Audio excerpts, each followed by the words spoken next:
भारत माता की जय, भारत माता की जय, पावर स्टूडेंट पावर, भारत माता की जय, बेके बेको ಧಿಕ್ಕಾರ ಧಿಕ್ಕಾರ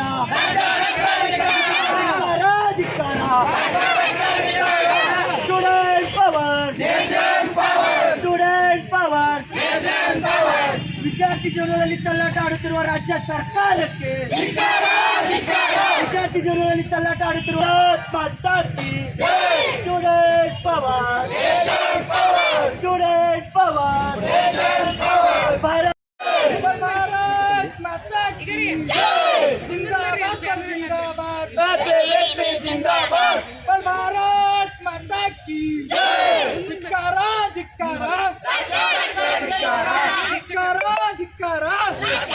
धिक्कारा स्टूडेंट पावर, स्टूडेंट पावर, बेके बेको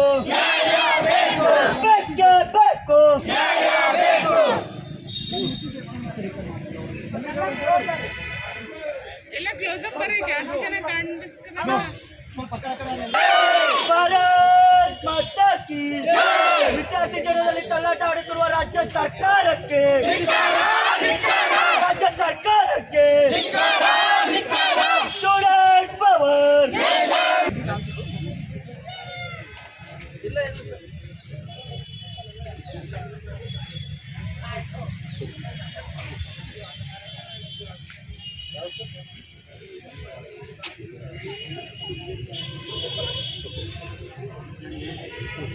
ಅಖಿಲ ಭಾರತೀಯ ವಿದ್ಯಾರ್ಥಿ ಪರಿಷತ್ ವತಿಯಿಂದ ಒಂದ್ಸರಿ ಎಲ್ಲರೂ ಕೇಳ್ಕೊಳ್ಳಿ. ಅಖಿಲ ಭಾರತೀಯ ವಿದ್ಯಾರ್ಥಿ ಪರಿಷತ್ ಬೀದರ್ ವತಿಯಿಂದ ಇವರಿಗೆ ಮಾನ್ಯ ರಾಜ್ಯಪಾಲರು, ಕರ್ನಾಟಕ ಸರ್ಕಾರ ಬೆಂಗಳೂರು, ಮಾನ್ಯ ಜಿಲ್ಲಾಧಿಕಾರಿಗಳು ಬೀದರ್ ಅವರ ಮುಖಾಂತರ ರಾಷ್ಟ್ರೀಯ ಶಿಕ್ಷಣ ನೀತಿ 2020 ಹಿಂಪಡೆದುಕೊಳ್ಳಲು ಹೊರಟಿರುವ ರಾಜ್ಯ ಸರ್ಕಾರದ ನಡೆಯನ್ನು ಖಂಡಿಸಿ ದಿನಾಂಕ 13-14 ರಾಜ್ಯಾದ್ಯಂತ ಪ್ರತಿಭಟನೆಗೆ ಕರೆ. ಭಾರತ ದೇಶದಲ್ಲಿ ಭಾರತೀಯ ಶಿಕ್ಷಣ ನೀತಿ ಜಾರಿಗೆ ಬರಬೇಕೆಂದು, ಅದು ಮುಂದಿನ 16 ವರ್ಷಗಳ ನಂತರ ದೇಶದಲ್ಲಿ ಕೌಶಲ್ಯಯುತ ಯುವ ಶಕ್ತಿ ಹೊರಗಡೆ ಬರಬೇಕು.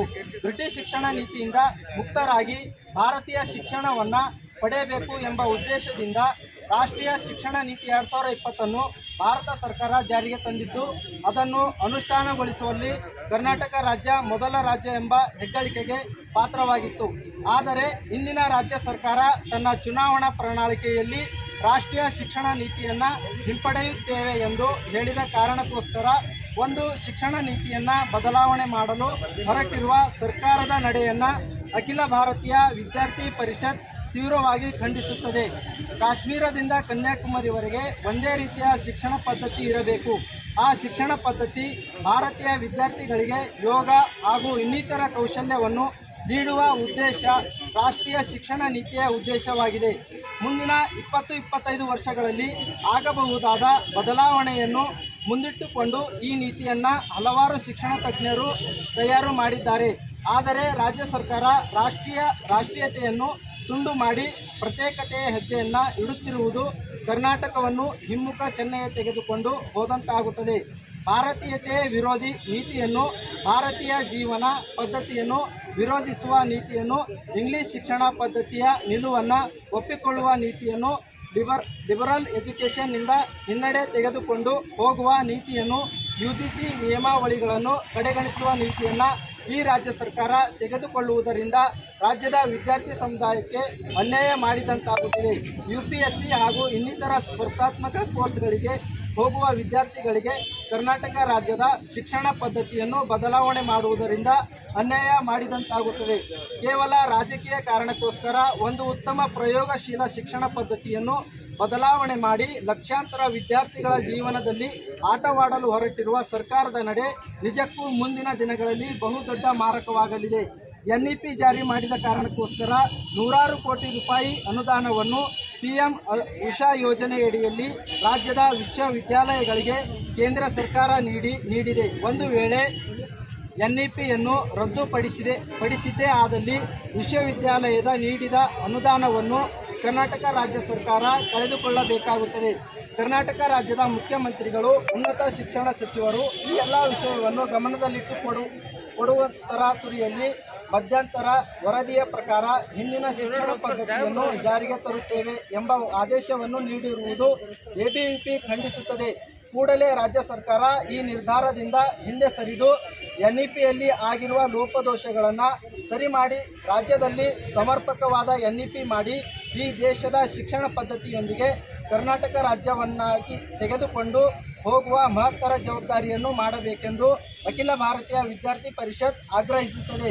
ಒಂದು ವೇಳೆ ರಾಷ್ಟ್ರೀಯ ಶಿಕ್ಷಣ ನೀತಿಯನ್ನು ರದ್ದುಪಡಿಸಿದ್ದೇ ಆದಲ್ಲಿ ರಾಜ್ಯಾದ್ಯಂತ ಬೃಹತ್ ಪ್ರತಿಭಟನೆ ಮಾಡಬೇಕಾಗುತ್ತದೆ ಎಂಬ ಎಚ್ಚರಿಕೆಯನ್ನು ಈ ಮೂಲಕ ರಾಜ್ಯ ಸರ್ಕಾರಕ್ಕೆ ನೀಡುತ್ತೇವೆ. ರಾಜ್ಯದ ವಿಶ್ವವಿದ್ಯಾಲಯಗಳು UGC ನಿಯಮಾವಳಿಗಳನ್ನು ಅನುಸರಿಸದೆ ಹೋದಲ್ಲಿ, ಪದವಿಯನ್ನು ಮಾನ್ಯತೆ ಮಾಡದೆ ಹೋದರೆ ಮುಂದೆ ವಿದ್ಯಾರ್ಥಿಗಳ ಭವಿಷ್ಯ ಏನು? ರಾಜ್ಯದ ವಿಶ್ವವಿದ್ಯಾಲಯಗಳು UGC ನಿಯಮಾವಳಿಯನ್ನು ಅನುಸರಿಸದೇ ಹೋದಲ್ಲಿ, ಪದವಿಯನ್ನು ಮಾನ್ಯತೆ ಮಾಡದೆ ಹೋದರೆ ಮುಂದೆ ವಿದ್ಯಾರ್ಥಿಗಳ ಭವಿಷ್ಯ ಏನು? ಕೇವಲ ಕಾಂಗ್ರೆಸ್ ಪಕ್ಷದ ಪ್ರಣಾಳಿಕೆಯಲ್ಲಿ ಇರುವ ಒಂದೇ ಕಾರಣಕ್ಕೋಸ್ಕರ ಒಂದು ಶೈಕ್ಷಣಿಕ ನೀತಿಯನ್ನೇ ಬದಲಾವಣೆ ಮಾಡಿ ವಿದ್ಯಾರ್ಥಿಗಳಿಗೆ ಅನ್ಯಾಯ ಮಾಡುತ್ತಿರುವುದು ಎಷ್ಟು ಸರಿ? NEP ರದ್ದು ಮಾಡುವುದರ ಮೂಲಕ ರಾಜ್ಯದ ವಿದ್ಯಾರ್ಥಿಗಳನ್ನು ರಾಷ್ಟ್ರೀಯ ಮುಖ್ಯವಾಹಿನಿಯಿಂದ ರಾಜ್ಯ ಸರ್ಕಾರ ಹಿಂದಕ್ಕೆ ತಳ್ಳುತ್ತಿರುವುದು ಎಷ್ಟು ಸರಿ? NEP ಹಿಂಪಡೆಯುವುದರ ಮೂಲಕ ರಾಜ್ಯದ ವಿದ್ಯಾರ್ಥಿಗಳ ಮುಕ್ತ ವಿಷಯಗಳ ಆಯ್ಕೆಯ ಹಕ್ಕನ್ನು ಕಸಿದುಕೊಂಡಿರುವುದು ಎಷ್ಟು ಸರಿ?